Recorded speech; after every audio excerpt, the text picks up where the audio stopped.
Right, everyone. So, I'm recording right now. I did not sleep very well last night. I am really out of it right now. And it's that weird kind of tired where I have zero energy and almost zero processing capacity. Oh, crap.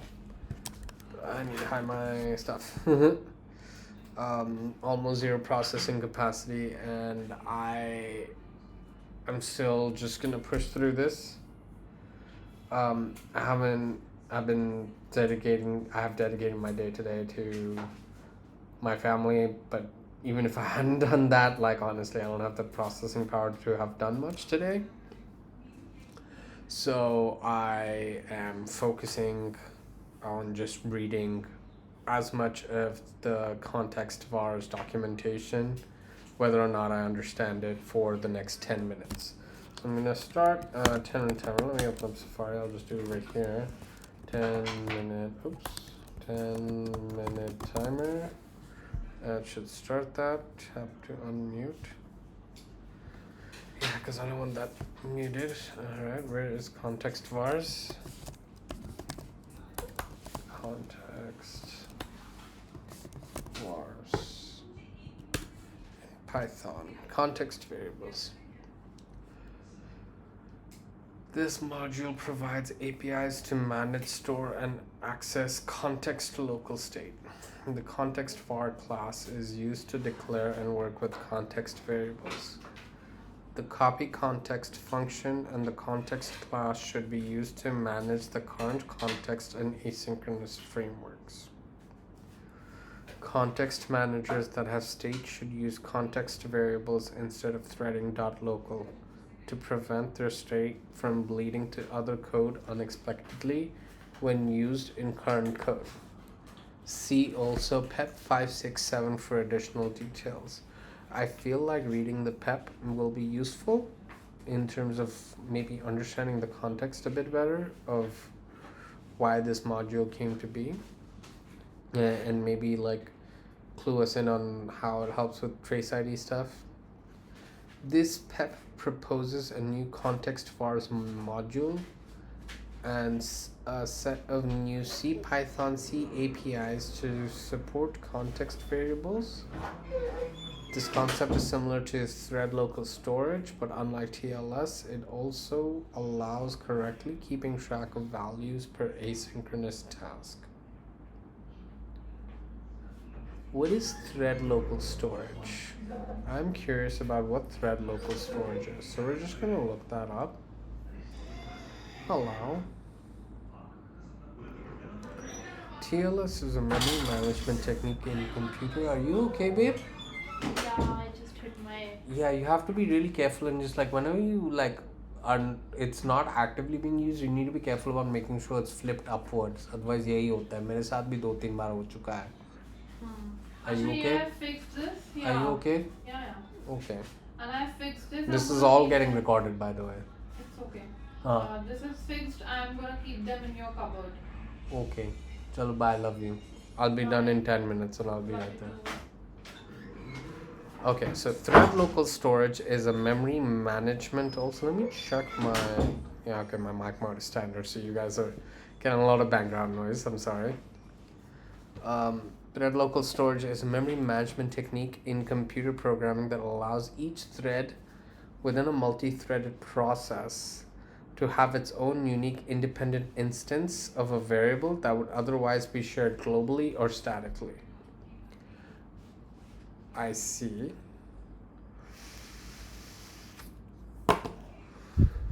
Key characteristics of thread local storage.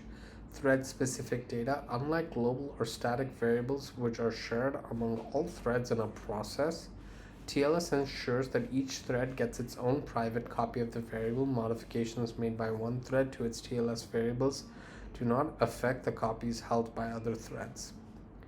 Scope and lifetime. TLS variables typically have a lifetime tied to the thread itself. Memory for TLS variables is allocated when the thread starts and deallocated when the thread terminates.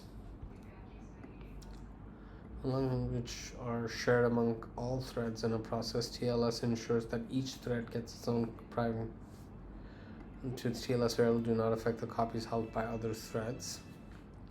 Usage scenarios. TLS is particularly useful for managing data that needs to be unique to each thread but accessible throughout the thread's execution, such as maintaining thread-specific contexts or states, providing unique identifiers for transactions or operations processed by different threads.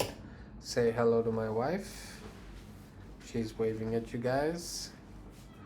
TLS is particularly useful for managing data that needs to be unique to each thread but accessible throughout the thread's execution, such as maintaining thread-specific contexts or states, providing unique identifiers for transactions or operations processed by different threads, implementing thread-safe singleton patterns where each thread requires its own instance. Threading.local in Python. How do you use threading.local? I'm just like curious about this. To store thread, it allows attribute assignment.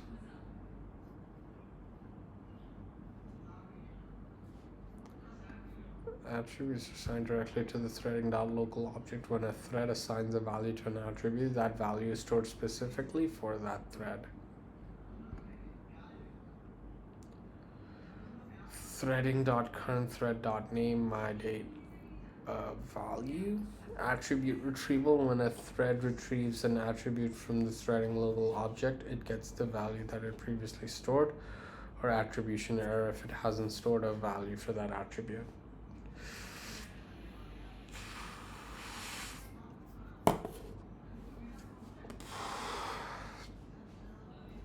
Key benefits. Thread safety.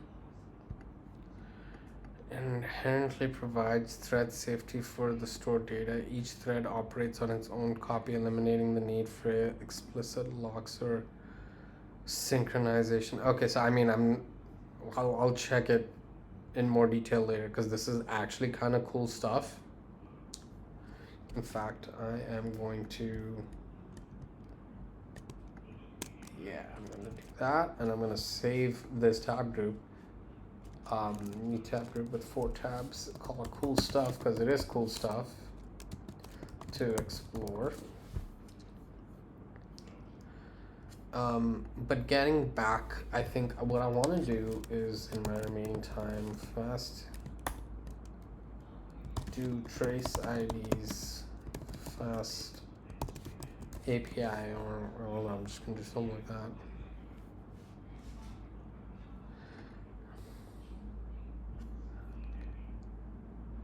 When you instrument your FastAPI application with OpenTelemetry example using FastAPI instrumenter.instrument_app, it automatically generates trace IDs for incoming requests. These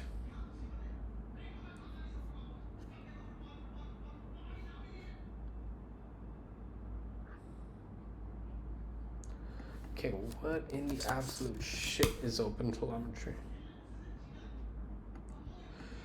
OpenTelemetry is a collection of APIs, SDKs, and tools used to instrument, generate, collect, and export telemetry data, metrics, logs, and traces.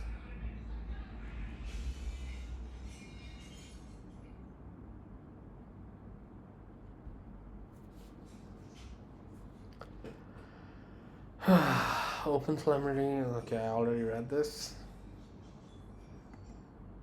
Across several languages. Language APIs and SDK, Python.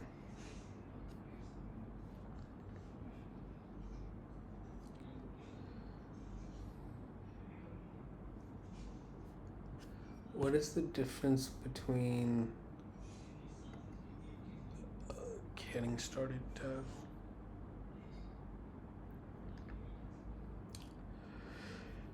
This is a getting started page for you if you develop software. If your goal is to get observability by writing code, you want to have your dependencies emit telemetry for you automatically.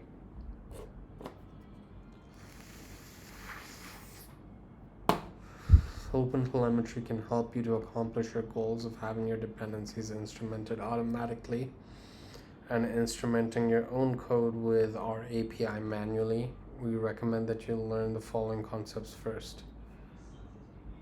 Okay, I will check out what is OpenTelemetry first, because I kind of get it from the name. It's some sort of open source package for just metrics and observability on your API. Brief explanation of what OpenTelemetry is and isn't. It is an observability framework toolkit designed to facilitate the generation, export, and collection of telemetry data such as traces, metrics, and logs. Open source as well as vendor and tool agnostic, meaning that it can be used with a broad variety of observability backends, including open source tools like Jaeger and Prometheus, as well as commercial offerings. OpenTelemetry is not an observability backend itself. So open source as well as meaning that it can be used with a broad, including open source tools like Jaeger and Prometheus. Motherfucker. This exact same thing happened the last time it generated these exercises. First it was logging, now it's telemetry, which is essentially next. Okay, logging is set up, what is the next thing to do? And it's honestly, telemetry is the thing. But honestly, with the logging setup, the switch to this would not be that bad in the long run. So I am actually not going to worry about this right now. I think for the next episode, because we ran out of time and it never made a noise. I don't understand why that is. But I think for the next one, let's just read this exercise, see what's going on.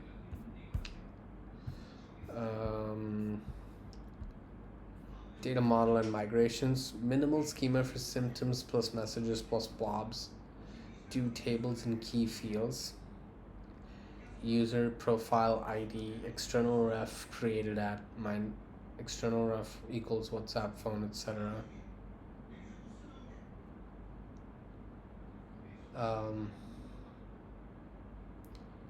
Message inbox ID. User ID, provider message ID, kind, text or audio, text, media path, received at raw payload JSON, dedupe fingerprint,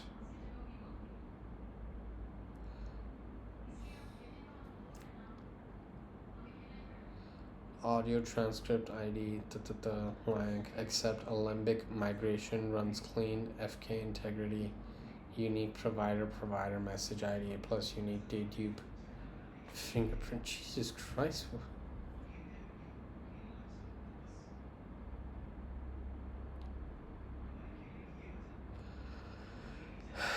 Goal, take raw text and store the inbound message.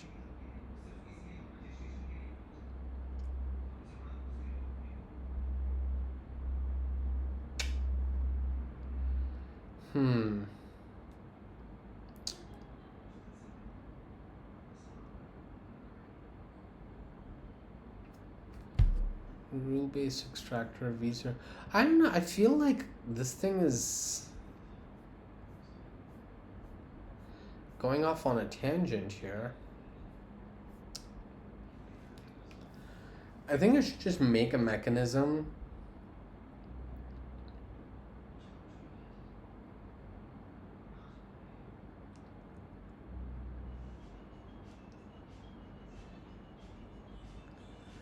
Yeah, I think I need to be a little bit more obsessed with the actual deliverables, because I'm not actually quite understanding everything this is saying. Alembic is cool. I'm gonna keep that in this group of things as well, because I don't know what Alembic is really.